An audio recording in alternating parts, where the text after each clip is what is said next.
골로새서를 생각하고 있는데 지난주일부터 골로새서를 강의하기 시작했습니다.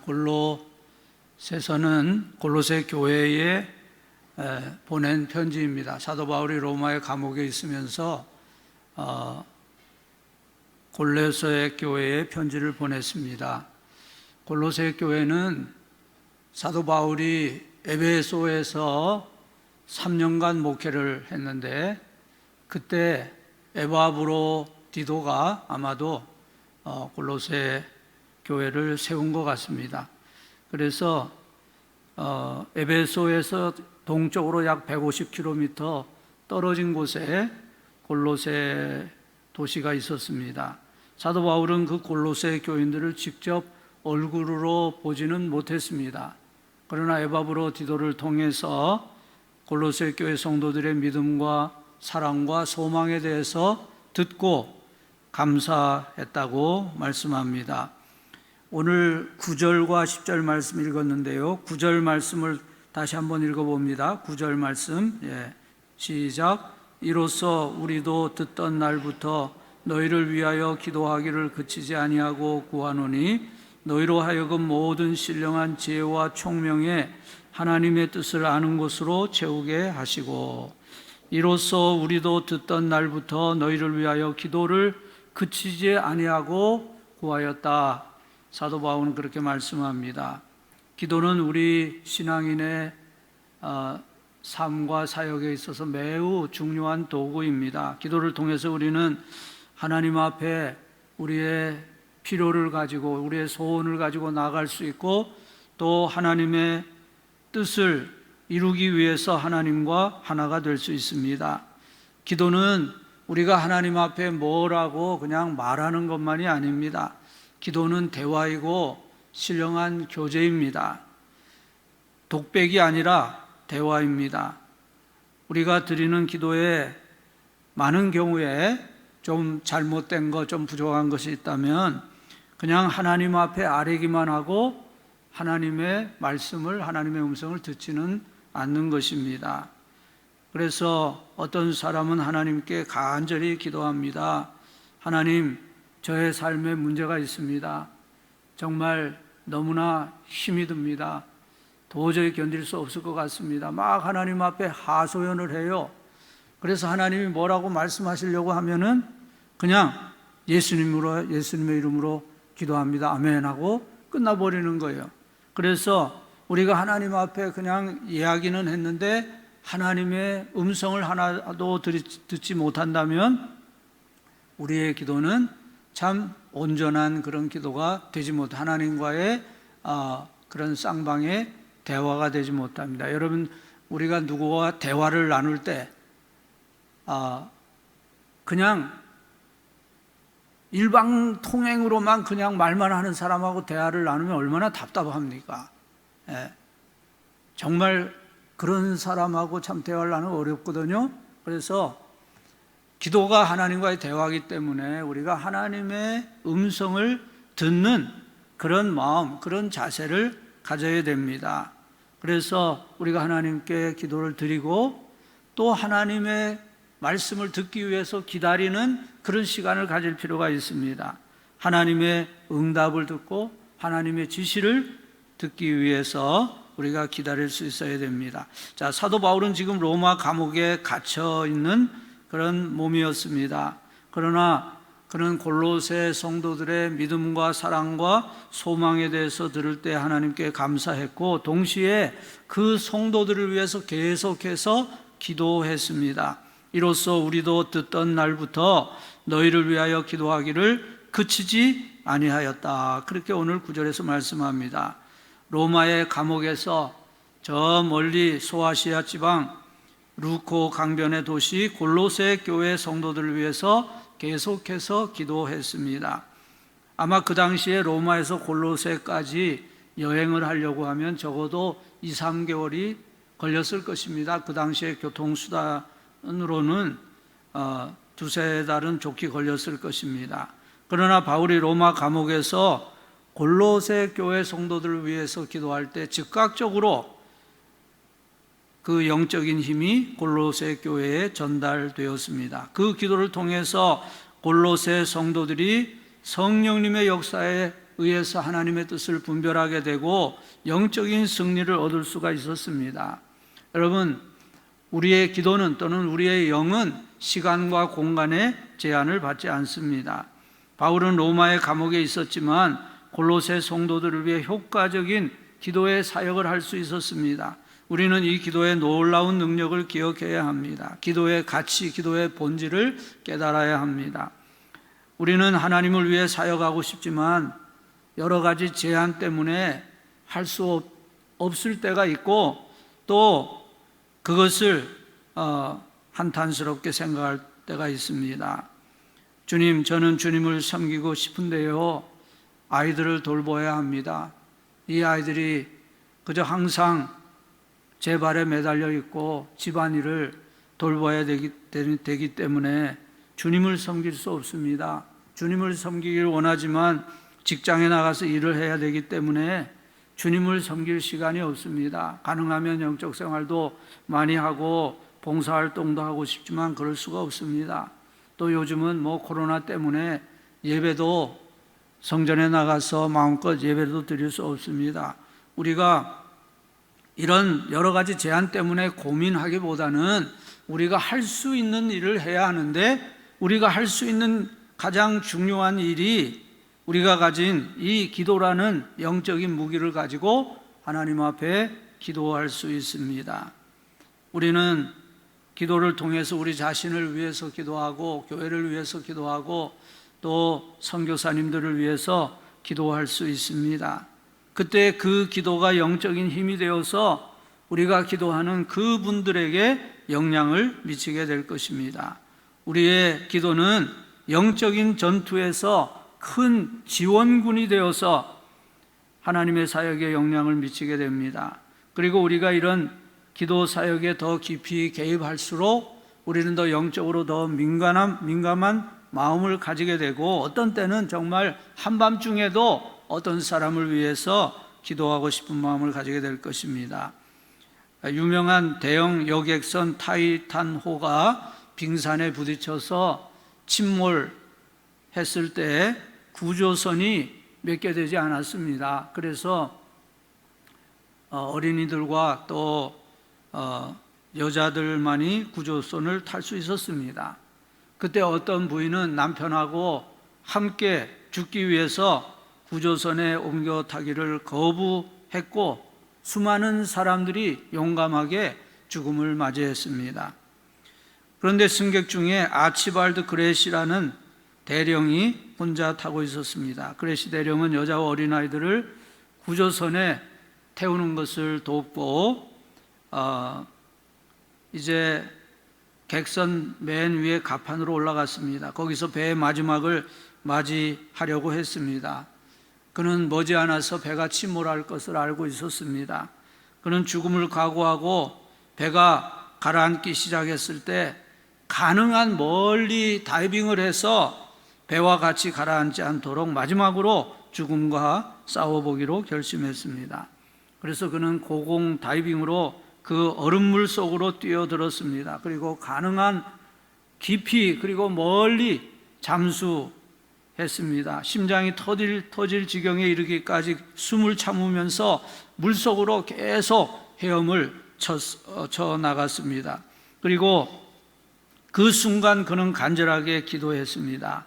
그런데 바로 그 시간 그의 부인이 뉴욕에 있는 친구 집에서 잠을 자다가 갑자기 비명소리와 함께 그 부인이 깨어났습니다.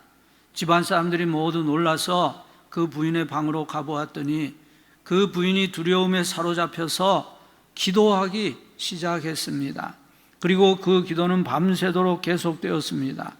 아침이 되어서 그 부인은 마음의 평안을 되찾고 깊은 잠에 빠져버렸습니다.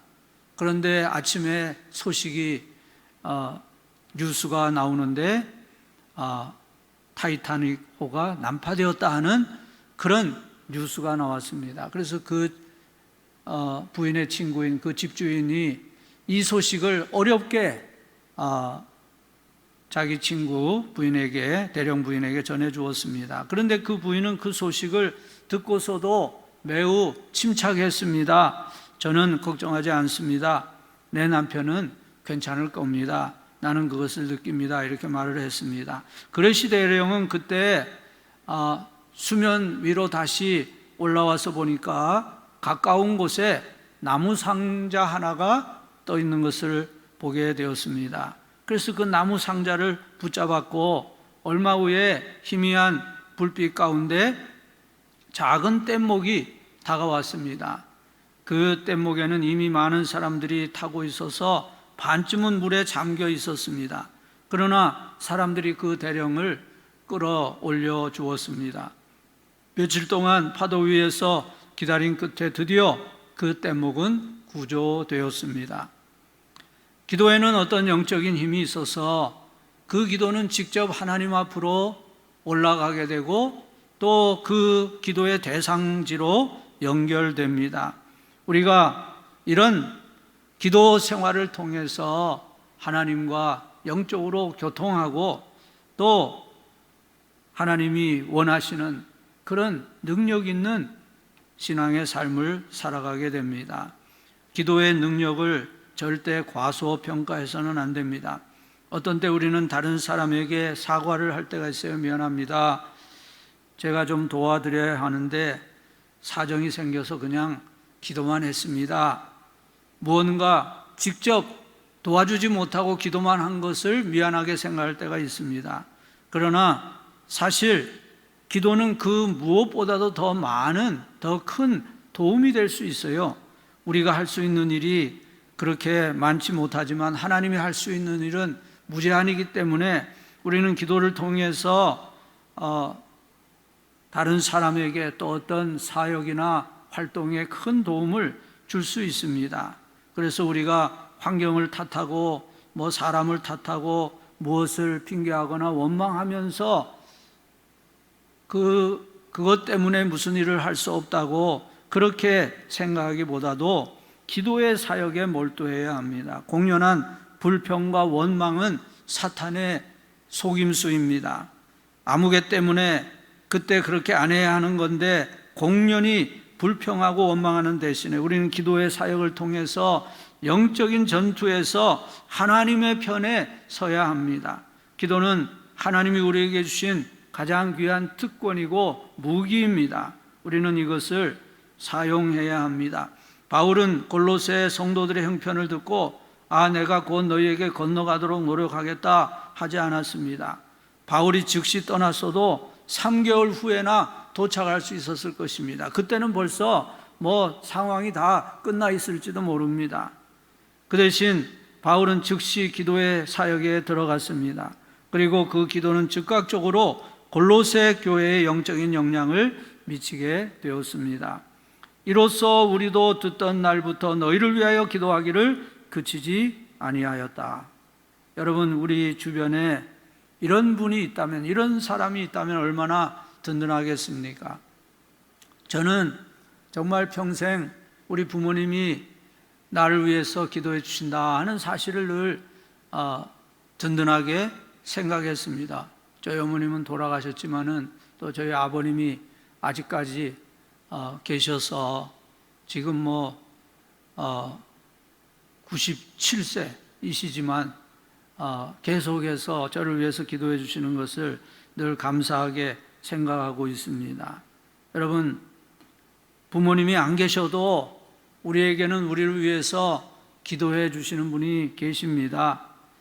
성경에 보면 주님께서 하나님 보좌 우편에서 우리를 위해서 친히 간구하신다고 말씀합니다. 누가 능히 하나님께서 택하신 자들을 고발하리요? 의롭다 하신 이는 하나님이시니 누가 정죄하리요? 죽으실 뿐 아니라 다시 살아나신 이는 그리스도 예수시니 그는 하나님 우편에 계신 자요 우리를 위하여 간구하시는 자신이라. 로마서 8장 33절 34절 말씀입니다. 주님은 지금도 우리를 위해서 간구하고 계십니다. 여러분 믿으십니까? 얼마나 감사한 일입니까?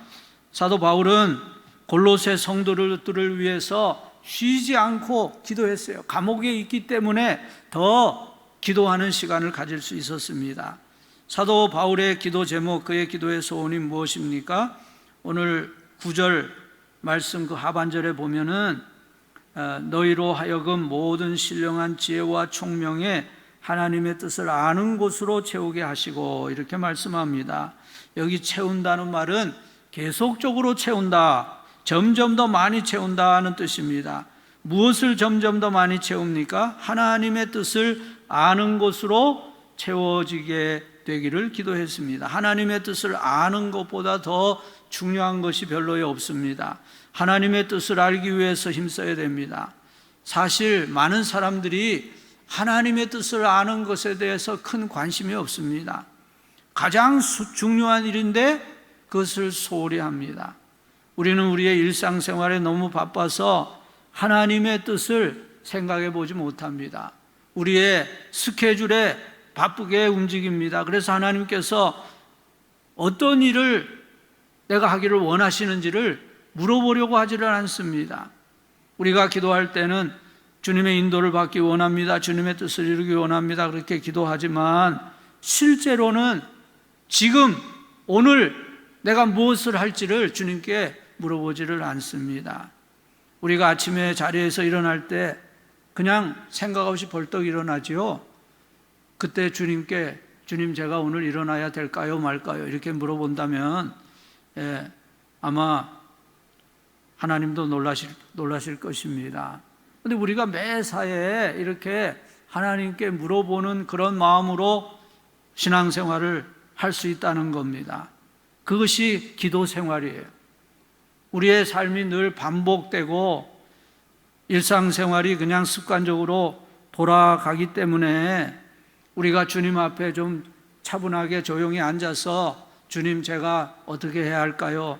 주님의 뜻이 무엇입니까? 이렇게 물어보지 못할 때가 많이 있지만 사실 우리는 기도 생활을 통해서 주님의 뜻을 계속 물어볼 필요가 있어요.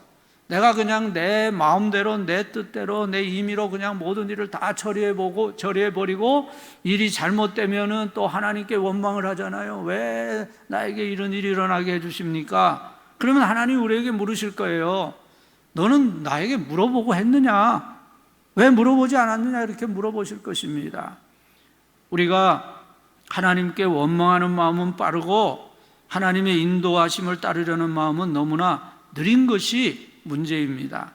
사도 바울은 골로새 교인들이 모든 신령한 지혜와 총명에서 하나님의 뜻을 알기를 원했습니다. 여기에 지혜라는 말은 일반적인 지식을 말하고 총명은 선악을 분별하는 지식을 말한다, 그렇게 해석한 이도 있고요. 또 총명은 사람의 지혜라고 한다면 신령한 지혜는 영적인 지혜이기 때문에 더 완전한 지혜이다, 그런 해석도 있습니다. 그런데 사도 바울이 이 골로새서를 쓴 가장 중요한 이유 중에 하나가 이 영주주의라고 하는 그 이단 때문입니다. 사도 바울이 지금 이 골로새 편지를 쓰면서 영지주의자들을 의식하고 있습니다. 영지주의자들은 하나님을 아는 지식은 무언가 신비한 지식이다, 그렇게 생각했어요. 그리고 가르쳤습니다. 비밀스러운 지식이라는 거예요. 그래서 보통 사람은 잘 알 수도 없고 설명을 하기도 어려운 그런 비밀스러운 지식이다, 이렇게 가르쳤습니다. 설명해줘도 잘 이해를 못한다는 거예요.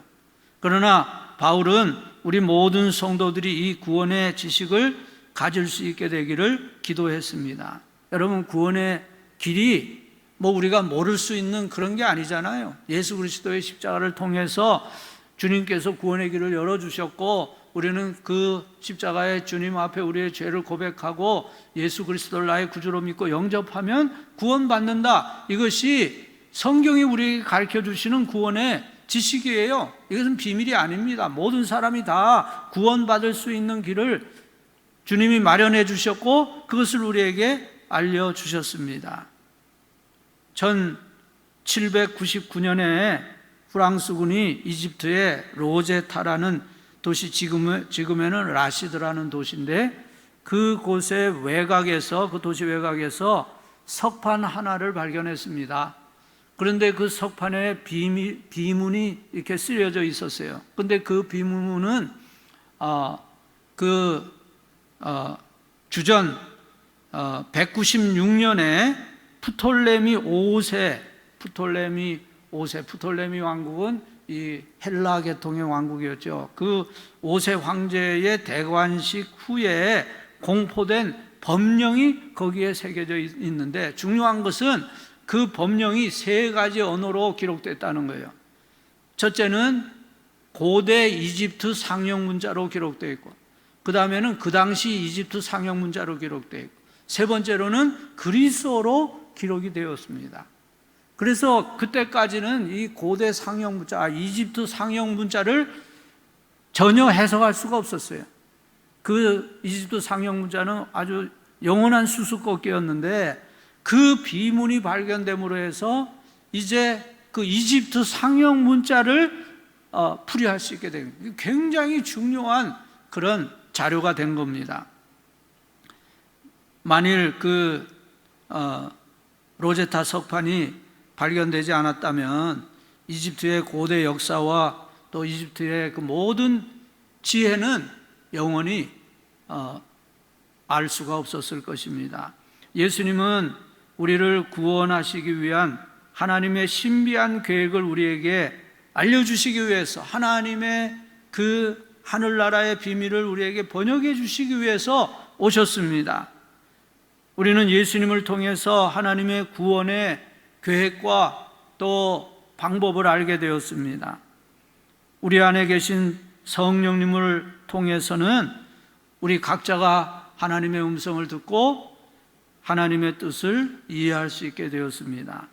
그래서 영지주의자들은 자기들만 어떤 그 비밀스러운 그런 하나님의 뜻을 알게 되었다, 깨닫게 되었다, 너희들한테는 설명해 줘도 모른다, 이런 식으로 얘기했지만, 사도 바울은 구원의 이 지식은 모든 사람들에게 다 알 수 있게 해주신 예수 그리스도를 통해서 우리에게 주신 계시이기 때문에 모든 성도들이 다 구원의 지식을 알기를 위해서 기도했다고 하는 것입니다. 그래서 오늘 우리가 신앙생활을 하면서 이 구원의 지식, 그리고 하나님께서 우리를 향하신 하나님의 뜻을 알기 위해서 힘써야 되고, 그것은 우리의 기도 생활을 통해서 우리가 하나님의 뜻을 알게 된다는 것입니다. 내가 내 소원을 아뢰는 것도 중요하지만 또 하나님의 음성을 듣는 그런 마음을 가지고 하나님의 뜻을 아는 지식을 가져야 된다는 것이고요. 그 다음에 지식을 가지는 게 중요하지만 이제 참 지식은 그 다음에는 우리에게 참 의무와 책임을 수반하게 된다고 하는 것입니다. 알기만 하고 행하지 않으면 어떻게 됩니까? 우리의 지식이 아무 소용도 없을 뿐 아니라 그것으로 인해서 우리가 계속 고통을 느끼게 됩니다. 내가 무엇을 알고 있는데 그 지식에 따라 행동하지 않으면 그것이 계속해서 우리를 괴롭게 만듭니다.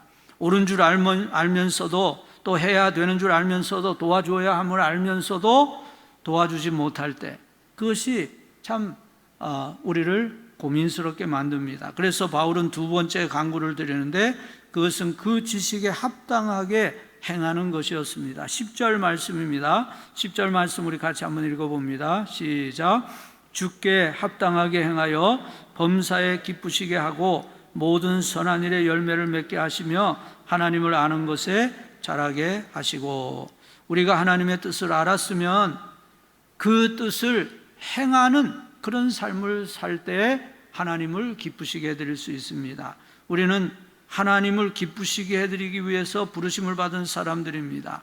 계시록 4장 11절에 보면 하나님은 영광과 존귀와 권능을 받으시기에 합당한 분이라 그렇게 말씀합니다. 하나님은 창조주이십니다.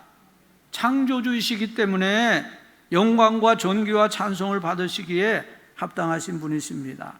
우리는 우리 자신의 즐거움을 위해서 창조된 것이 아니라 하나님을 즐겁게 해드리기 위해서, 하나님을 기쁘시게 해드리기 위해서 창조된 사람들입니다. 물론 그것을 받아들이지 않는 그런 사람들도 있습니다. 내가 뭐 하나님을 기쁘시기 위해서 사는 것이 아니라 나를 위해서 살고 나를 즐겁게 하기 위해서 산다, 그렇게 생각하는 사람도 있습니다마는, 그런 사람은 진정한 삶의 즐거움을 발견할 수 없습니다. 인간이 하나님을 기쁘시게 해드리는 것이 창조의 기본적인 원칙이기 때문에 하나님을 기쁘시게 해드리지 못하는 한 그 사람에게는 진정한 만족이나 성취감이 없습니다. 그런 인생은 결국 공허함만 남게 되는, 후회만이 남게 되는 인생이 될 것입니다. 하나님을 기쁘시게 해드리는 것이 우리가 이 세상에 온 목적이기 때문에 이 목적이 성취되지 않으면 생의 참 만족이나 기쁨은 주어지지 않습니다. 성경에 하나님을 기쁘시게 해드리는 자라 하는 이름을 얻은 사람이 누구입니까? 히브리서 5장에 보면 에녹이 죽음을 보지 않고 옮겨졌으니 하나님이 그를 옮기심으로 다시 보이지 아니하니라. 그는 옮겨지기 전에 하나님을 기쁘시게 하는 자라는 증거를 받았다고 히브리서 11장 5절에서 말씀하고요. 그리고 그 다음 절 히브리서 11장 6절에 보면 믿음이 없이는 하나님을 기쁘시게 하지 못하나니 하나님께 나아가는 자는 반드시 그가 계신 곳과 또한 그가 자기를 찾는 자들에게 상 주시는 이심을 믿어야 할지니라고 말씀합니다. 예수님이 세례를 받으실 때 하나님께서 말씀하셨습니다. 이는 내 사랑하는 아들이요 내 기뻐하는 자라 말씀하셨습니다. 에녹의 삶이나 예수님의 삶은 하나님을 기쁘시게 해드리는 그런 삶이었습니다. 그렇기 때문에 가장 온전하고 풍성한 삶을 사신 것입니다. 오늘 우리의 삶이 하나님을 기쁘시게 해드리는 삶이 될 수 있어야 합니다. 우리 자신의 꿈, 우리 자신의 목표, 우리 자신의 욕심을 포기하고 하나님을 기쁘시게 해드릴 수 있기 위해서 힘써야 합니다. 하나님을 기쁘시게 해드리려고 힘쓸 때 그 결과로서 우리의 삶에 참 만족이 오고 행복이 오게 되는 겁니다. 그러니까 이것은 하나의 부산물이라 할 수 있습니다. 우리의 생애의 많은 것들이 하나의 부산물로 주어집니다. 우리 자신이 나의 행복을 추구하면 그것으로 인해서 참다운 행복을 우리가 쟁취하고 얻을 수 있는 것이 아니고, 행복은 하나의 부산물이기 때문에 내가 하나님과 바른 관계에 있고 내가 하나님을 기쁘시게 해드릴 때 하나님께서 우리에게 주시는 은혜와 축복으로 인해서 그 부산물로서 우리에게 하나님 주시는 그런 축복이 임하게 됩니다. 아무리 큰 집에 살고 별장을 가지고 있고 아무리 그런 삶의 조건이 좋아서 두 여자 사이에서 이중살림을 할 능력을 가지고 있다 하더라도 하나님과의 바른 관계에 있지 못하면 그 삶은 결국은 공허한 삶, 후회만이 남는 삶이 되어버립니다. 거기에는 참 행복은 없습니다. 순간적인 그런 쾌락은 있을지 모르나 그 순간이 지나가면 다시 원점으로 돌아갑니다. 즐거운 밤이 지나고 아침이 되면 또 어디에 가서 또 즐겨야 되는가? 다시금 공허가 찾아오게 될 것입니다. 행복이라는 것은 부산물입니다. 하나님과의 올바른 관계 속에서 오는 부산물입니다. 우리가 하나님을 기쁘시게 해드릴 때 우리의 삶에 진정한 보람이 넘치고 기쁨이 넘치고 행복이 넘치게 됩니다.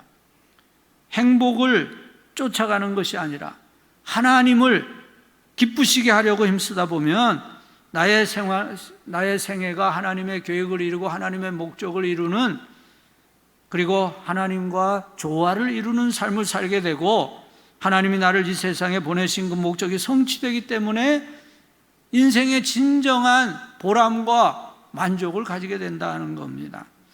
사도 바울은 골로새 교인들이 하나님의 뜻을 아는 바른 지식을 가지기를 기도했고, 또 그 뜻을 아는 것으로 그치는 것이 아니라 그 뜻을 행함으로써 하나님을 기쁘시게 해드리는 삶을 살기를 기도했습니다.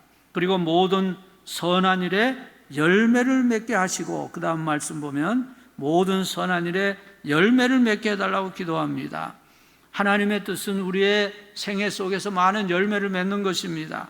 복 있는 사람은 악인의 꾀를 좇지 아니하며 죄인의 길에 서지 아니하며 오만한 자의 자리에 앉지 아니하고 오직 여호와의 율법을 즐거워하여 그 율법을 주야로 묵상하는 자로다. 그는 시냇가에 심은 나무가 철을 따라 열매를 맺으며 그 잎사귀가 마르지 아니함 같으니 그가 하는 모든 일이 다 형통하리로다. 나는 포도나무에 너희는 가지라. 그가 내 안에 내가 그 안에 거하면 이 사람이 열매를 많이 맺나니 나를 떠나서는 너희가 아무것도 할 수 없다고 그랬습니다. 여러분, 하나님이 우리에게 원하시는 것은 우리가 많은 열매를 맺는 거예요. 씨 뿌리는 비유에서 옥토에 떨어진 씨앗이 30배, 60배, 100배의 결실을 맺을 수 있었습니다. 하나님이 원하시는 것은 우리의 삶이 풍성하게 결실을 맺는 것이고 그것을 통해서 우리가 하나님을 섬기고 또 선한 일을 힘쓸 수 있는 것입니다. 성령의 열매는 사랑과 희락, 화평, 인내, 자비, 양성, 충성, 온유, 절제이라고 했는데 우리의 삶에 이런 풍성한 열매를 맺어야 됩니다. 자, 한 가지 더 남아 있는데 10절 하반절에 보면 모든 선한 일의 열매를 맺게 하시며 하나님을 아는 것에 자라게 하시고 그랬습니다. 오늘 우리는 지식을 매우 중요하게 여깁니다. 고대 사회에는 세 가지 잘못된 신앙이 있었습니다. 바알신앙은 지식에 관한 신앙이라 이렇게 말할 수 있습니다. 또 몰렉신앙이 있었는데 이것은 쾌락에 대한 신앙이었습니다. 만몬신앙이 있었는데 이것은 파워에 대한 신앙, 권세에 대한 신앙이었습니다. 그런데 오늘 세상 사람들은 이 세 가지 신을 섬기고 있습니다. 그들의 하나님은 권세이거나 쾌락이거나 지식입니다. 그래서 오늘 많은 사람이 지식을 위해서 거의 생애의 모든 것을 투자합니다. 좋은 성적을 거두고 좋은 학교에 가기 위해서 인생의 모든 것을 겁니다. 특히 우리 한국 사람들은 교육에 아주 지대한 열심을 가지고 있습니다. 물론 교육이 유익한 것이고 좋은 것이지만 그러나 그렇게까지 교육이 좋은 것입니까? 학교 공부 열심히 하면 그것이 우리의 생애에 얼마나 유용합니까? 전에 기하학을 다 배웠죠. 학교에서 기하를 배우면은 그림자의 길이를 알고 햇볕의 각도를 알면은 그 나무의 높이를 알 수 있다. 이런 거 우리가 다 배웠지만 우리가 살아가면서 나무의 높이를 알려고 애써 본 일도 없고 그럴 필요도 없잖아요. 지식을 많이 가진다고 해서 그만큼 더 훌륭한 그런 삶을 살게 되는 것이 사실 아니에요.